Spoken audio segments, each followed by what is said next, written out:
We've all seen reporters standing outside in hurricanes and blizzards, but lately weather reporting seems to have taken a more dangerous turn. When a second round of deadly tornadoes struck Oklahoma on Friday, two journalists from the Weather Channel got in their car and drove toward the storm. The result, a harrowing close call that all but destroyed the car and left the channel's Mike Bettis and a colleague badly shaken. On the Weather Channel, Bettis was asked what he thought about when he ran into danger.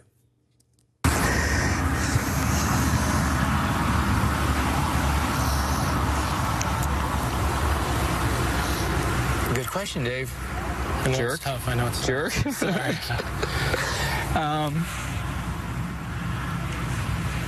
I just saw my wife's face, and I thought, that's my life, and I don't want to give that up just yet. And then there are the storm chasers, those citizen thrill seekers who sometimes sell pictures and information to news outlets. CNN confirming this morning that 3 of them died on Friday while pursuing the tornado in Oklahoma City. They are Tim Samaras, who worked with the Discovery Channel program Storm Chasers, his son, Paul Samaras, and their colleague, Carl Young. Very sad news, as confirmed by Tim Samaras' brother. Joining us now to talk about the risks of covering extreme weather in Oklahoma by phone, Chad Myers, CNN meteorologist and a severe weather expert, and here in Washington, Lois Romano, senior political writer for Politico, who spent a decade reporting from Oklahoma. Chad Myers, you face these questions all the time when extreme weather comes up, which is how much risk does a journalist take in order to get close to a storm that could be deadly? Well, we all know that this is difficult and dangerous, and sometimes things go wrong. But I think to portray Tim as just a chaser out for thrill is just the wrong thing. And you weren't. I just want people to know that Tim was a scientist, and he was out there to put probes out there, and he was out there to learn and understand and to make science more understandable with this storm and a tornado itself, and to get more data so that people could be safer, so that the National Weather Service and NOAA could get better warnings. We all go out there and we try to protect the public, but Tim was even one step higher.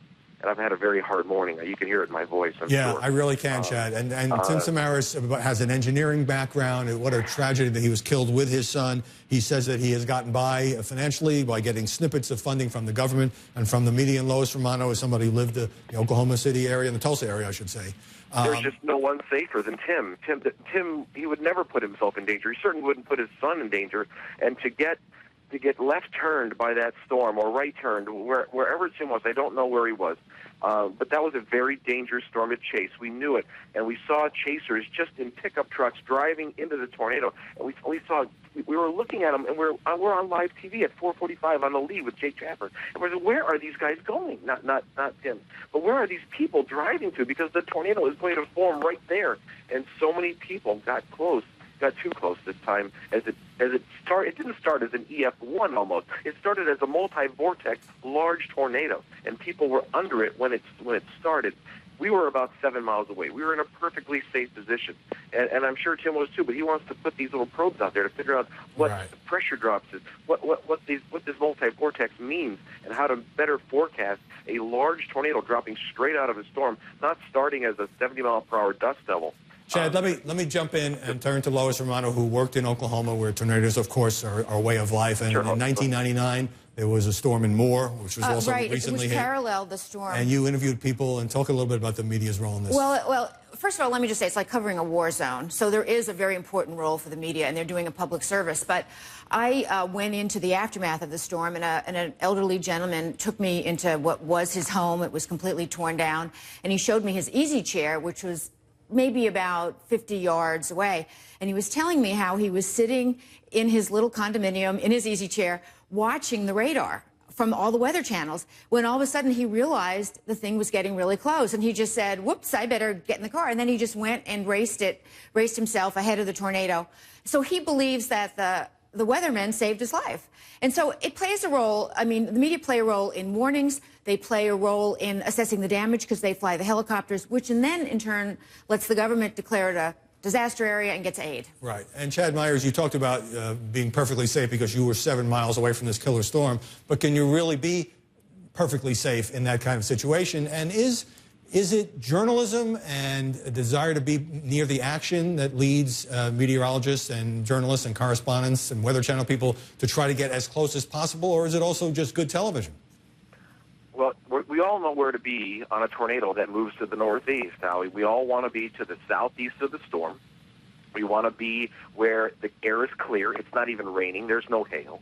And you want to look into the storm from the southeast to the northwest. Great pictures. That's where the definition is. The tornado will be dark. The sky will be light. We'll have great pictures on television. Yes, that's where we want to be. But this storm was different. This storm put down a tornado, a very large multi-vortex, 150-mile-per-hour tornado, and then it lost that vortex as it turned to the left. And another tornado actually developed right behind us.